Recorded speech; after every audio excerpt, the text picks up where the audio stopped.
whole 110 floors, that would represent 110 seconds, or 100 seconds too many. If you assume that, well, yeah, but the one hit on the 96th floor, so we're only talking about collapse from the 96th floor, that would still be 96 seconds if you're assuming a second per collapse per floor. Now, an engineer in California suggested that a second is too high, that it may have only taken a half a second in order for the mass, the weight of the upper floors to overcome the resistance of the lower floors, and suggested a half a second. Well, if you take a half a second into 96 floors, then you get 48 seconds it should have taken for the building to fall. Yet they only fell in 8 to 10 seconds, far too fast. Stephen Jones says, not so fast. They're sticking with this one hypothesis. It's almost they have blinders on. It's got to be fires and damage. Jones is a 20-year physics professor at BYU. Symmetrically now, it doesn't topple over as you might expect from what we call the second law of thermodynamics. It comes straight down. This is the goal of pre-positioned explosives in a controlled demolition.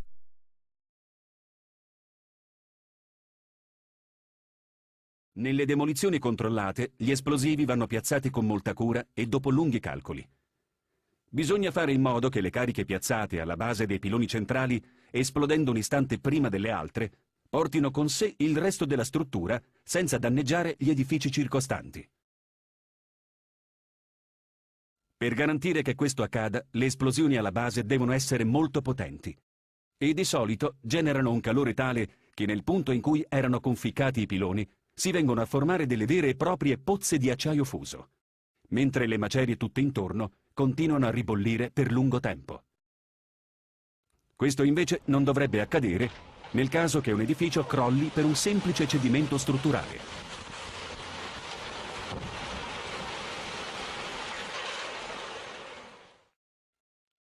Questa immagine termografica, scattata dal satellite 5 giorni dopo i crolli delle torri, ritrae la zona del World Trade Center Plaza. I punti più caldi sono proprio alla base delle 3 torri crollate.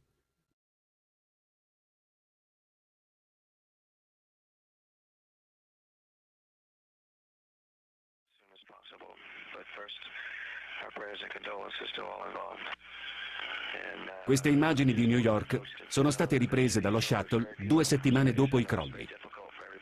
In un cielo completamente terso si vede chiaramente la lunga nuvola di fumo che per molte settimane ha continuato a fuoriuscire dalle macerie delle torri crollate. Today is November 1st, and if you think about it, the smoke at this very moment is still rising out of the World Trade Center. Oh, it's unbelievable. And this is 6 weeks later, almost 6 weeks later. And as we get closer to the center of this, it gets hotter and hotter. It's probably 1,500 degrees.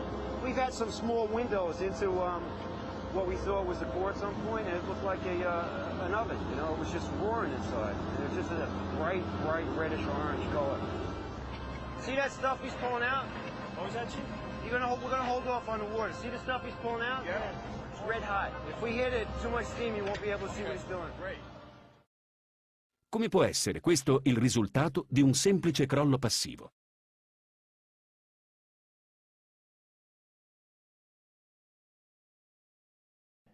David Ray Griffin, noto teologo e scrittore americano, è l'autore del libro Commissione 11 settembre, distorsioni e omissioni, che ha letteralmente smontato la tesi ufficiale del governo americano.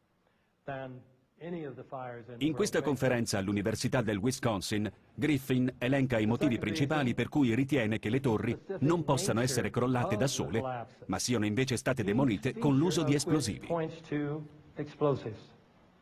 For example, the buildings collapsed straight down and at virtually free fall speed, as in controlled demolitions.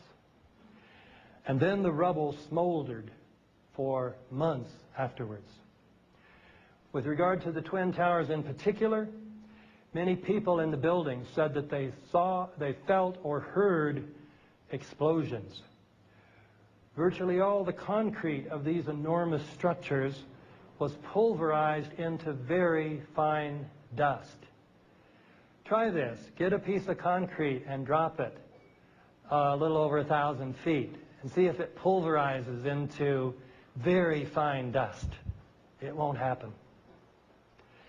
Much of this dust, along with steel and aluminum, was blown out horizontally from the buildings several hundred feet. And pools of molten steel were found beneath the rubble. These and even more effects point to the existence of very powerful, precisely placed explosives. In any case, when we look at all these features of the collapses, the idea that they could have been caused by the impact of the airplanes plus the resulting fires is ridiculous. This is even clearer with regard to building number 7, which wasn't hit by any airplane, and yet it came down about 5:30 that afternoon.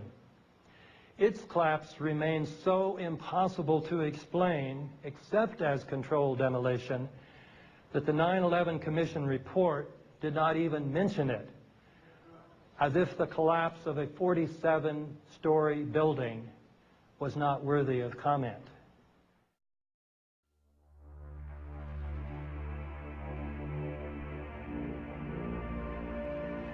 Il crollo del World Trade Center 7, avvenuto nel pomeriggio, rappresenta l'unico caso nella storia in cui un moderno edificio in acciaio sia crollato a causa di un semplice incendio.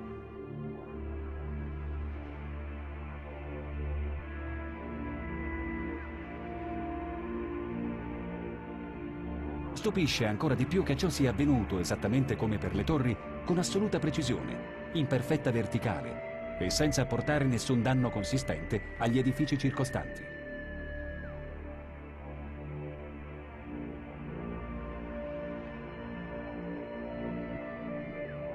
La migliore squadra di demolizioni controllate difficilmente avrebbe potuto ottenere un risultato migliore lavorando e calcolando le cadute per intere settimane.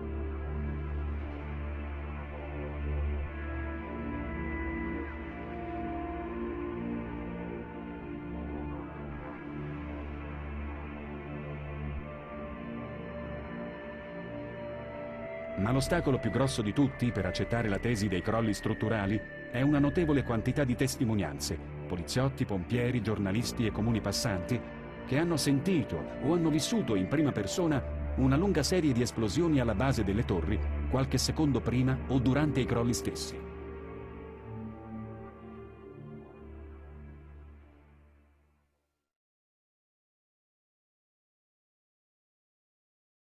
Everybody talks about what the new Trade Center is going to look like, but I'm telling you right now, the old Trade Center was the most beautiful thing in the world. For 7 years, 37-year-old Philip Morelli was a construction worker inside the Trade Center. The Queens native says he loved his job at the Twin Towers. At 8:30, he says he was headed to level B4 in Tower 1, 4 stories below ground. I go downstairs, the foreman tells me to go to remove the containers. As I'm walking by the main freight car of the building, in the corridor, that's when I got blown. I mean, the impact of the explosion, of whatever happened, it threw me to the floor, and that's when everything started happening.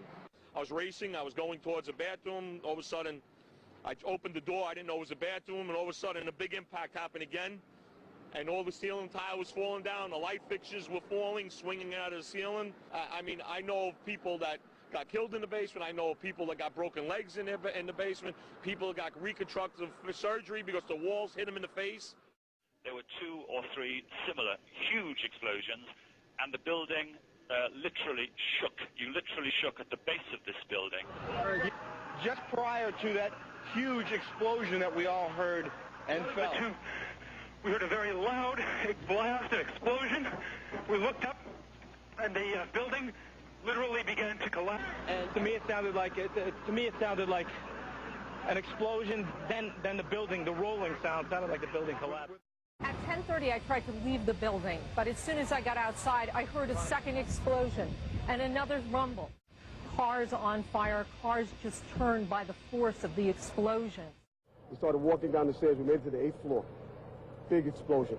Blew us back into the 8th floor. Trying to get some of the people out, then there's those secondary explosions and then subsequent collapses. As we were getting our gear on and making our way to the stairway, there was a heavy-duty explosion. All of a sudden, it started like it sounded like gunfire. You know, bang, bang, bang, bang, bang, and then all of a sudden, 3 big explosions.